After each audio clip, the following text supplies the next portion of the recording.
If Asian Indians were first into the Americas, then one would expect to find progressively older sites the farther north you look in the Americas, as well as the farther west you look on the North American continent.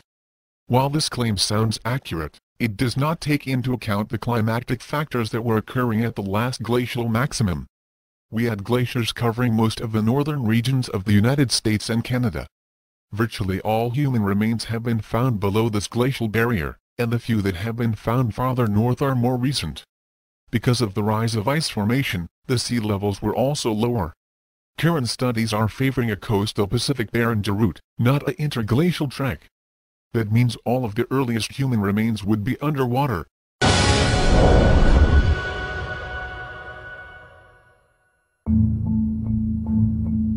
At the peak of the last ice age, much of North America was swathed in a massive blanket of ice, up to 3 kilometers deep.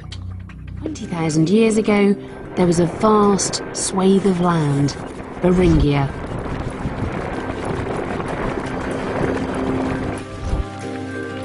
But a huge expanse of ice still blocked the way to the rest of the Americas. They didn't cross the open ocean. Could they possibly have followed the coast? There should be evidence along these shores. But there's a problem. How do you search for something that's hidden beneath 100 meters of water? Well, at the peak of the last ice age, the water level would have been so much lower than it is today that many of these fjords would have been steep-sided valleys. Today, those same valleys, where our ancestors may have lived, are full of water. So as much as this could be the perfect place to look for signs of a coastal route, the frustrating thing is that so much of the evidence is probably down there. This is the point at which direct evidence of humans in North America runs out. But can we discover whether such a coastal journey was at least possible? This is one pollen grain of a sedge. When sea level was much lower, this area was on dry land with marshes and rivers and lakes on it. But now it's submerged. Now it's submerged. So have you got dates on this pollen then? Have you been able to radiocarbon date them? We can't radiocarbon date individual pollen grains, but this core, where this sample has come from, this sample is about 17,000 years old. So 17,000 years ago then, in the Queen Charlotte Islands here off the west coast of Canada, the ice sheets are pulling back and we've got vegetation. Not as a single straight line wall, it came back in a very irregular lobes and pulled back at various rates depending on how thick the ice was and so forth. By the time you get to about 16,000 years ago, there are a number of ice-free areas from the Gulf of Alaska all the way down to southern British Columbia, which were also deglaciating rapidly. So if our ancestors did come this way, then at least part of their journey must have been made by boat. I'm on my way to a string of rocky islands just off the southern Californian coast. They're called the Channel Islands. In 1959, a local archaeologist came across what looked like more ancient animal bones. But what he'd found was something even more exciting. And these are the replicas.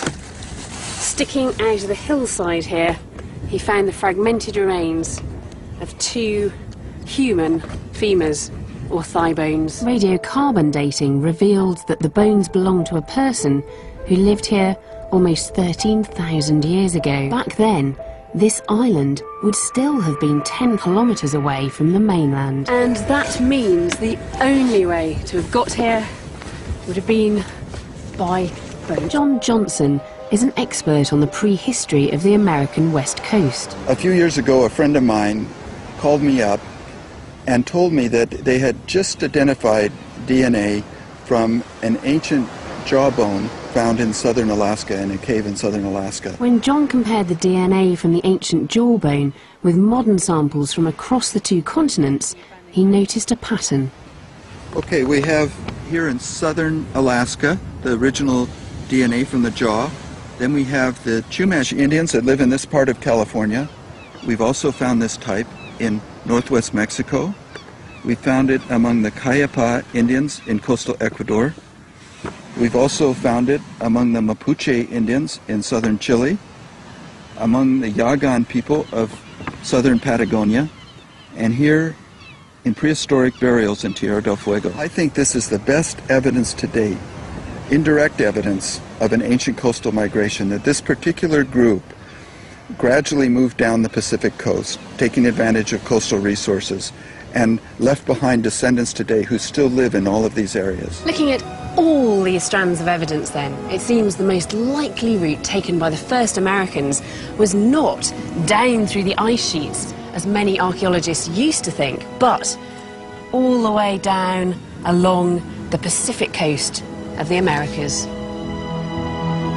We can imagine those first pioneers paddling along the edge of the ice some 17,000 years ago, and their descendants moving down along the coast, reaching the southernmost tip of the Americas within just a couple of thousand years.